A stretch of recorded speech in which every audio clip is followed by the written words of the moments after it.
Alright, so Gabe, as I'm shuffling the cards here, can you go ahead and name any number between 1 and 10 for me? Sure. Just name a number between 1 and 10. 4. 4? Okay, can you name a suit of playing cards? Clubs, hearts, spades, or diamonds? Diamonds. Diamonds? Okay, and you named, what number did you name again? 4? 4. Okay. Alright, so we're going to go ahead, we're going to grab the 4 of diamonds. There it is. So 4 of diamonds, we'll use that card. And actually, we're going to grab a couple other cards too. So can you name another number between 1 and 10? 6. 6, and name a suit. Clubs. 6, okay, 6 of clubs, got it. So there's the 6 of clubs, we'll use the 6 of clubs as a card.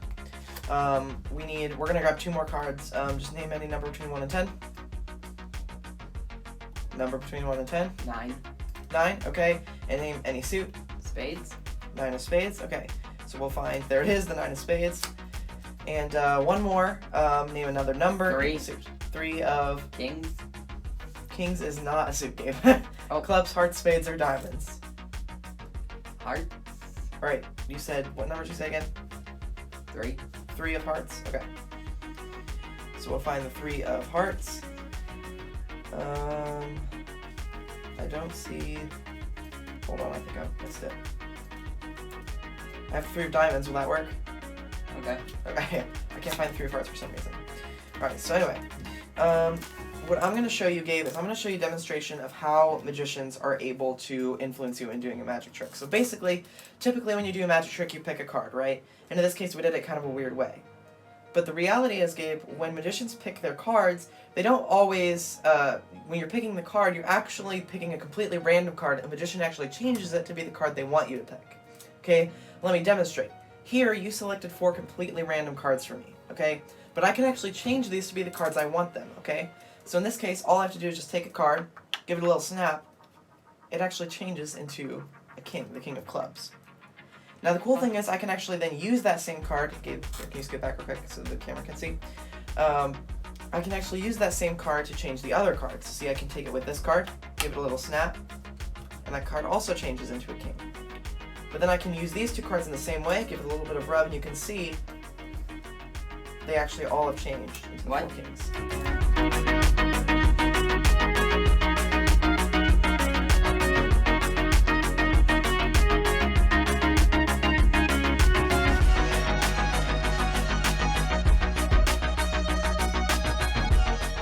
Hello everyone, welcome back to the channel. My name is Josiah, and today I'm back. I am very excited to be back here on the Card Magic Academy teaching magic again.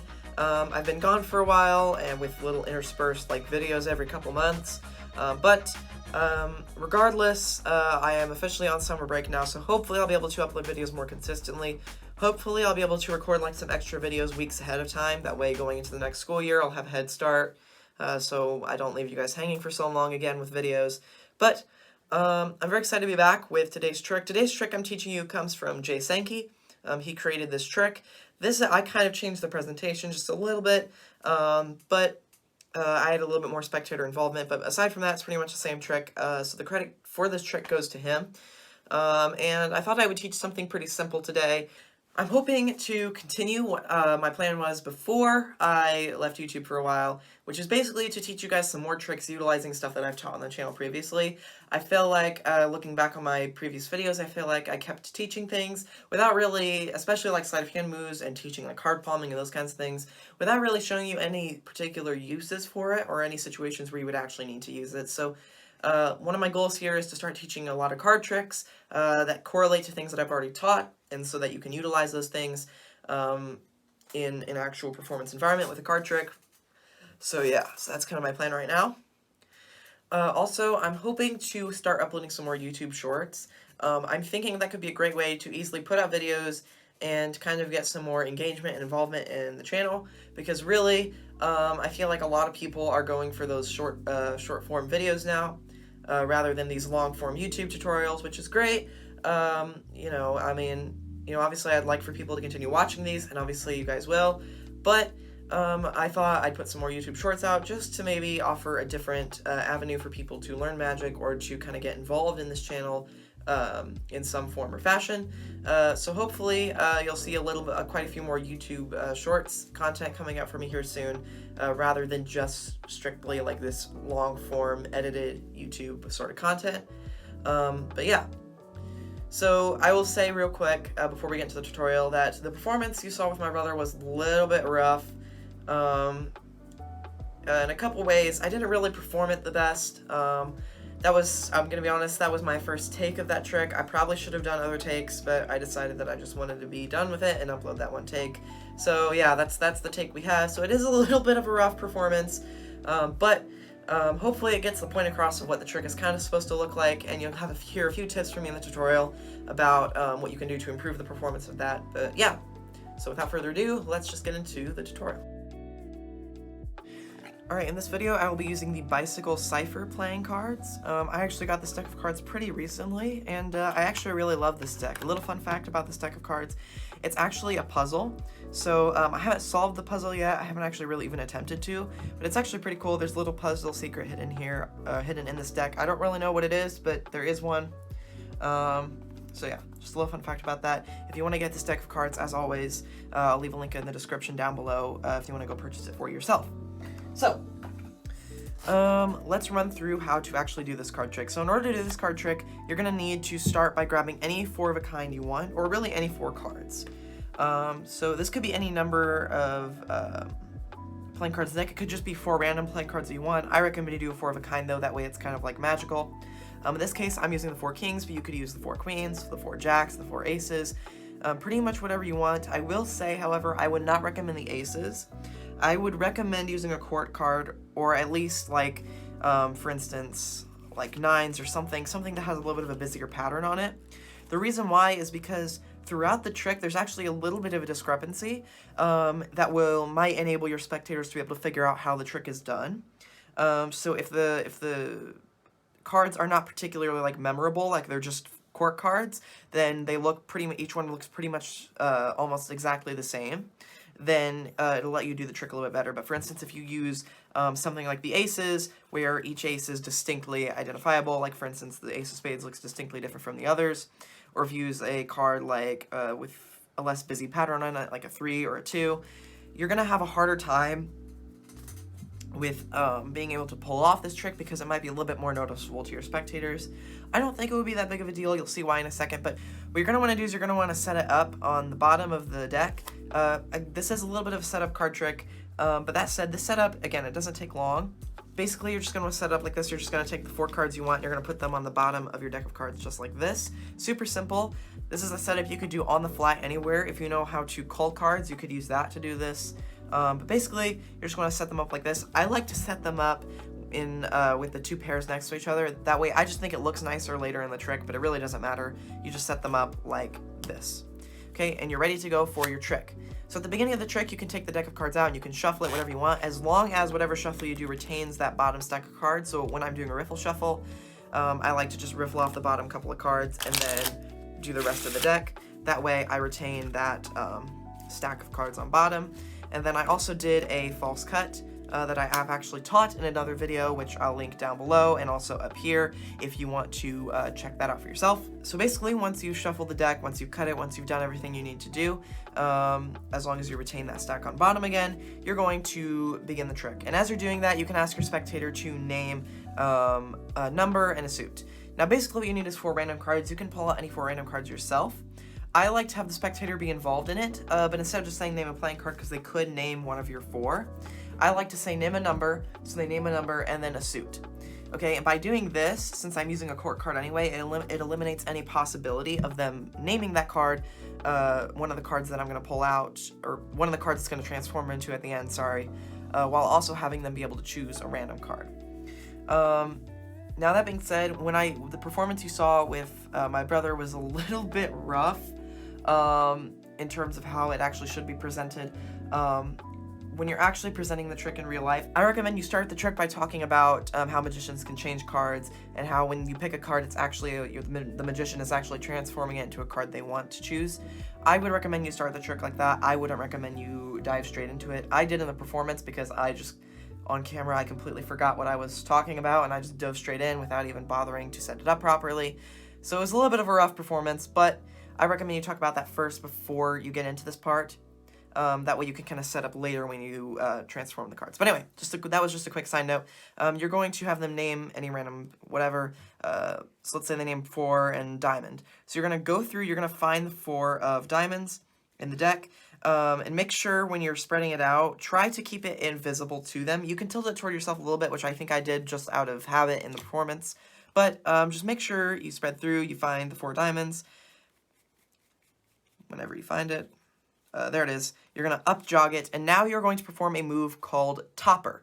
And topper looks like this. So basically it looks like I just took out the 4 diamonds, but in reality, the 4 diamonds is still in the deck. The card that I just pulled out was the top card of the deck. Now, I taught topper in a separate video. I taught it actually as a card force, but it can be used for in more ways than that. So in this case, let's just grab a card. In this case, the 3 of diamonds. I'm going to run through topper really briefly here, but if you want to check it out more in depth, check out that video. Basically, you're going to, as you turn over your hand, you're doing 2 actions. You're going to start by hitting with your fingers. You're going to hit the card that's up jogged in, like that. You're going to use your thumb then to take the card that's on the face of the deck, in this case, one of your kings, and you just slip that off and you bring it forward and kind of snap it out like this.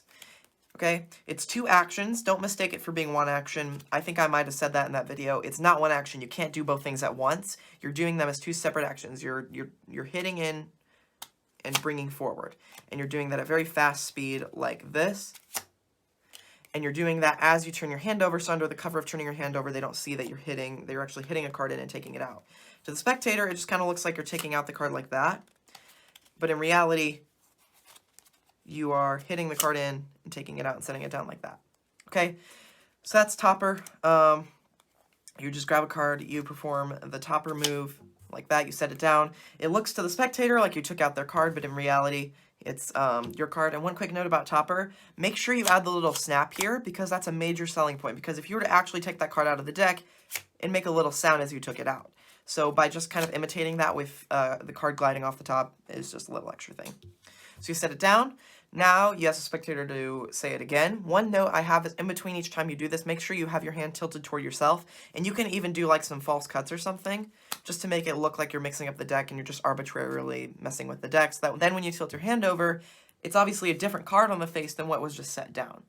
Now in this case, if you have the 2 pairs next to each other, it really benefits this part because it might not look so obvious. Like it might be like, oh, like it just kind of looks like a black king. Like it looks like you just had a black king on the face and it looks like you still have a black king. It's going to be more noticeable next time around when you have a different color, but that's one reason that you want to be cautious of what the spectators see. So by just kind of using your hands and misdirecting so that your spectators don't ever become too focused on something like this, which really shouldn't be that important anyway, so don't draw attention to it. So anyway, once you've got the card and you're going to ask them to once again name another card using the same technique I told you. They name, let's say, the 8 of clubs. So then you're going to tilt your hand down, you're going to run through, you're going to find their card, the 8 of clubs, here it is. You once again perform topper and set it down right here. You're going to do that same exact thing again. This is where I would recommend in an actual performance. I didn't do this in my performance with my brother, but again, that was a little bit of a rough performance. I would recommend you do this in an actual live performance. It's what I would normally do. It's just to give the cards like a little bit of a mix-up here, but using kind of like a false cut. Basically, I just like to do a little double undercut thing where I swing cut about half the cards and swing cut and hold a break, and then I just do like a double undercut sort of thing to retain my 2 kings here, and also kind of give maybe a little subconscious excuse if they look at this and see it's a different card and notice that, which they really shouldn't, because if you're not drawing attention to it, why would they notice that? But basically just giving them a reason, a subconscious reason, for whatever reason. There's really no reason to do it, to be honest. It's just something I like to do just to feel a little bit more safe about the trick, I guess. But anyway, then you're going to do the same thing again. So they name a random card, you up jog it, you do the topper. I like to keep setting them down on top of the cards like this. And you do that one more time. You set it down. This time you want to make sure you set down the cards like this, because obviously it's going to be very noticeable that it's a completely different card this time, because it's not just another king, it's a completely different card. So you'll want to set it down something like that. And now you have your 4 cards. Now this is where I told you it's important to keep, or where I said I like to put the pairs next to each other, not just for the discrepancy earlier, but also because it just looks nice if the first 2 cards you transform are the 2 black kings and then you have the 2 red kings, or vice versa. Basically, you're just going to have them like this. And what you're going to want to do is separate them out like this so they're in a row. And then you're going to want to explain whatever to your spectator they want to explain at this point about how you can change cards and whatever. And then you're going to start changing the cards. At this point, you're done with the trick because all the work has been done. These are already the 4 kings. It doesn't matter what you do now. The only thing that matters is presentation. Now you're just milking it. This is where you just need to have fun with it. Don't rush it. And just try to present it. So I like to start on the left. I take the first card, I say, and watch, I can just kind of snap it like this, and it actually changes into a king. You let them have their little moment to react to this. You set it down, you say, I can actually use this king to change the other card. See if I take another card here, and I snap that card with the king, it also changes into a king. And then of course you take it, I like to take it underneath the 2 cards like this. I like to rub them and say, and now you can see that they changed into the 4 kings. I like to do this little flip over thing. Basically, I'm just using these cards to lever the other 2 cards over like this, and I set this here and spread that out to show them. And that's really all there's to it. Just make sure you milk that ending part. And yeah, that is pretty much the trick. It's really just one move. Topper just accomplishes the whole trick. It's super simple. And again, if you want to check out Topper, make sure you check the description box so you can see the video that teaches Topper in detail. I'll also link it up here so that you can go check out that video if you want to learn Topper in greater detail. And yeah, other than that, I mean, if you want to use a false cut or shuffle of some kind at the beginning, you can do that. But aside from that, it's really just presentation. It's just doing the Topper sleight of hand move and just presenting it, and you have this awesome effect that gets great reactions because you just transformed 4 random cards into the 4 kings. Like, that's just crazy. So yeah, that's pretty much the trick, and yeah, let's just head to the outro. Alright, and that's it. Hopefully you enjoyed it. If you did, please like the video, subscribe to the channel, and hit that notification bell so you'll be notified when I upload a new video. Yeah, it feels good to be back. It feels good to be making card trick videos again, and hopefully I'll be able to make more for you in the coming future. So anyway, by the way, make sure to keep up with my YouTube shorts because I'll be uploading more videos there. And yeah, I can't wait to see you in the next video. So yeah, bye.